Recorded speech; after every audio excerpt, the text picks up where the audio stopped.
É breaking news porque tem notícia de momento. Maioria do STF condena Débora Rodrigues a 14 anos de prisão. Théo Cury vem para cá explicar essa decisão. É isso, Débora. A gente estava aguardando um voto, que era o da ministra Carmen Lúcia. O julgamento estava embaralhado, 2 ministros votando por uma condenação de 14 anos.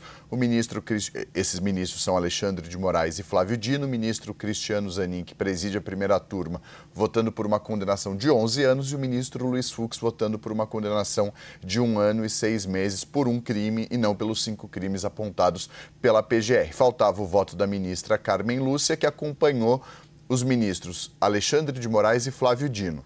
Então, 3 votos por uma condenação de 14 anos, 1 voto por uma condenação de 11 anos e 1 voto por uma condenação de 1 ano e meio. 3 votos é maioria, então a maioria dos ministros da primeira turma do Supremo Tribunal Federal votou para condenar a Débora Rodrigues a 14 anos de prisão por aqueles 5 crimes. Dano ao patrimônio público, deterioração do patrimônio público tombado, associação criminosa armada, golpe de Estado e abolição violenta do Estado Democrático de Direito. O julgamento foi retomado hoje, estava suspenso por um pedido de vista do ministro Luiz Fux, que trouxe um voto completamente diferente do que os demais colegas vinham analisando e da maneira como eles vinham se posicionando, devolve o voto hoje e... diferente do que acontece na maioria das vezes, os ministros, todos que precisam votar da primeira turma, votaram hoje. Esse julgamento acabou? Não acabou. E é muito importante deixar isso claro. O julgamento acaba no dia 6 de maio. Tem um feriado na semana que vem e o julgamento, para compensar os dias de feriado, termina só no dia 6 de maio, terça-feira, não da próxima, mas da semana seguinte. Mas todos os ministros votaram e há uma maioria de votos pela condenação. Não significa que o julgamento terminou, porque até lá, e a gente deixa isso muito claro todas as vezes que a gente fala de Supremo Tribunal Federal, ainda mais de julgamentos virtuais, algum ministro pode mudar de voto, pode acompanhar um outro colega, pode ratificar o voto dele, pode eventualmente pedir destaque. Então o julgamento não terminou, mas há uma maioria para condenar a Débora Rodrigues a uma pena de 14 anos de prisão, isolando o posicionamento do ministro Luiz Fux, que resta vencido nesse ponto, junto com o Cristiano Zanin, Zanin propondo 11 anos e Fux propondo 1 ano e meio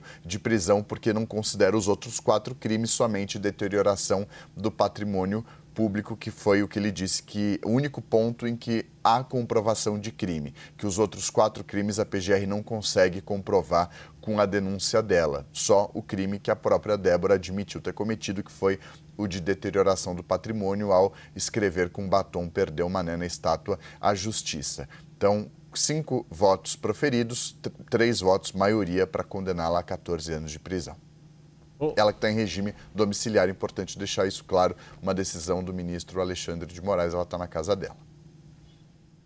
Então, Cury, voltando aqui, deixa eu aproveitar contigo, tentar a gente projetar além deste caso, que é um caso que teve bastante repercussão, foi citado no aceite da denúncia contra o ex-presidente Jair Bolsonaro por Luiz Fux, mas nesse contexto em que se coloca em discussão a dosimetria das penas para essas pessoas que estavam lá no 8 de janeiro, conscientes ou empolgadas ali pela multidão, o quanto que esta divergência mais explícita aberta hoje, verdade seja dita, lá nos primeiros julgamentos, ainda no plenário físico, a gente já tinha tido algumas divergências em relação à aplicação dos crimes e à aplicação das penas. Mas neste caso da primeira turma, para os demais casos, já é possível projetar outras divergências semelhantes, Théo, ou ficou muito restrito a este caso da Débora Rodrigues dos Santos?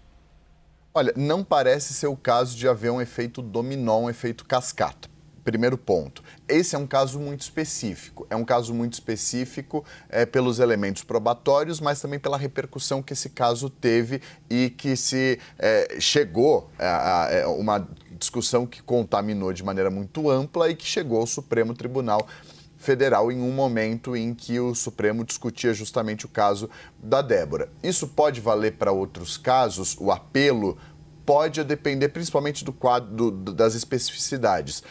Se houver, por exemplo, réus que tenham provas favoráveis a eles, por exemplo, não estar em prédios públicos, não aparecerem depredando o Congresso, o Supremo, o Palácio do Planalto, não ter, por exemplo, mensagens que incriminem eles anteriores ao 8 de janeiro, mas dando indicativos de que iriam para lá.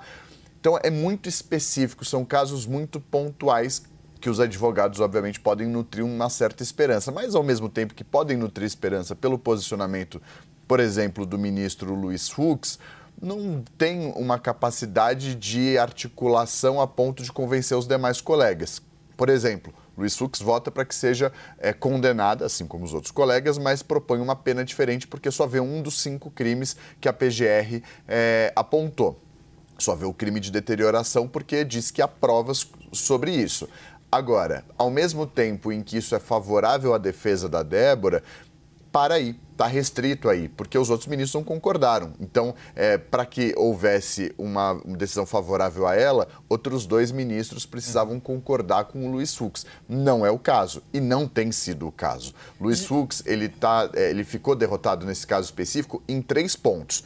Primeiro, ele disse que o Supremo Tribunal Federal não é o tribunal responsável por analisar esse caso, porque não tem ninguém com foro por prerrogativa de função, que isso tem que estar na primeira instância. Segundo ponto, ele disse que não é o caso de a primeira turma analisar esse caso, mas sim o plenário, com os 11 ministros, não os 5 ministros. Em terceiro lugar, ficou derrotado também por ter visto apenas um dos crimes apontados pela PGR e não os 5. Os demais ministros dizem que a prerrogativa é do Supremo, os demais ministros dizem que a prerrogativa é da primeira turma e os demais ministros veem todos os crimes apontados pela PGR. E aí, Théo Cury, obrigada por trazer esse breaking news aqui para a gente. E aí é importante, porque como pode ser aproveitada, então, essa posição de Luiz Fux politicamente, Yuri Pita?